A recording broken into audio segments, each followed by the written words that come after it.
भारत के संविधान की ड्राफ्टिंग के साथ साथ अंबेडकर जी ने कॉन्स्टिट्यूएंट असेंबली में हिंदू कोड बिल भी अक्टूबर 1948 को पेश किया। यह बिल मूलतः 1946 को प्रस्तावित किया गया था।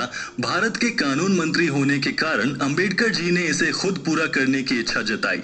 BN राव की देखरेख में इन्होंने इस बिल की ड्राफ्टिंग पूरी की। इन्होंने इस बिल में बहुत सारे बदलाव किए और भारत के इतिहास में पहली बार हिंदू महिलाओं को जमीन की उत्तराधिकारी होने का अधिकार दिया। जहां कुछ लोगों ने इसका खुले दिल से स्वागत किया, वहीं पर कुछ लोगों ने इसका पुरजोर विरोध किया।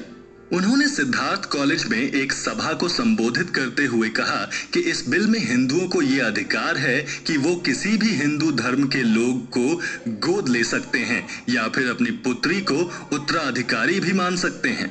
उन्होंने कहा कि इस बिल को निर्धारित करने का मुख्य उद्देश्य हिंदू लॉ को और बेहतर बनाना था। उन्होंने हिंदू शास्त्र और मानव स्मृति की कुछ पंक्ति भी सुनाई। उसी शाम उनको एक सुनहरा कास्केट दिया गया जिसमें भारत के संविधान की कॉपी थी।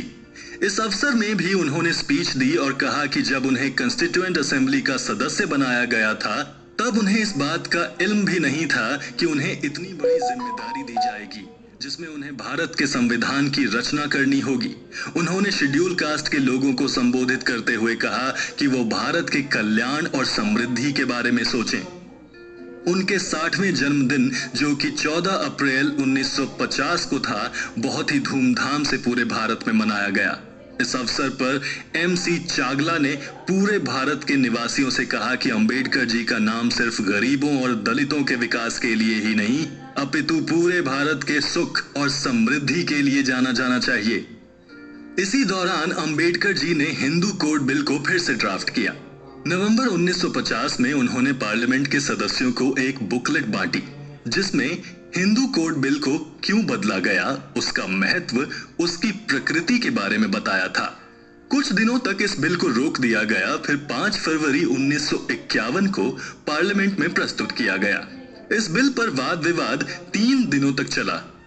वहां पर भी कुछ मंत्रियों ने इसे सहमति दी तो कुछ ने ऐतराज जताया। मई 1951 को फिर से पार्लियामेंट के सामने इस बिल को पेश किया गया और उसके साथ 1.5 घंटे की स्पीच दी जिसमें उन्होंने पार्लियामेंट के सदस्यों के संदेह को बखूबी समझकर दूर किया। उनकी बहुत सारे सदस्यों से बहस भी हुई। उनके पास जितना भी खाली समय होता था, वो पीपल एजुकेशन सोसाइटी के अंतर्गत बहुत सारे शैक्षिक संस्थाएं खोला करते थे। उनकी इतनी व्यस्तता के कारण उनकी सेहत दिन ब दिन घटती जा रही थी।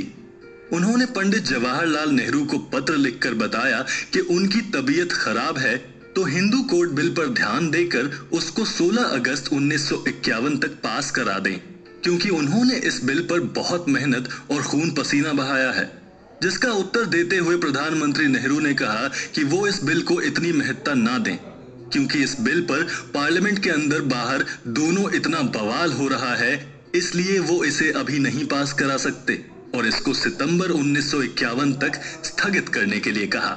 नेहरू ने अपने वादे पर कायम होते हुए कांग्रेस पार्लियामेंट्री पार्टी को इस बिल को पास कराने के लिए कहा, पर कांग्रेस के बहुत सारे MP ने इस कदम का विरोध किया और इस बिल के एक क्लॉज को बिल में शामिल करने के लिए कहा जो मैरिज और डाइवोर्स के लिए था।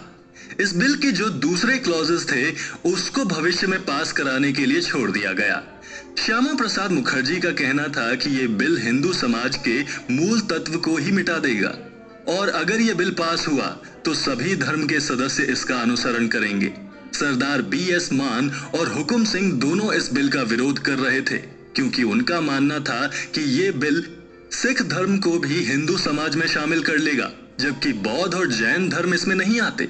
NV गडगिल और HN कुंजू ने इस बिल का समर्थन किया।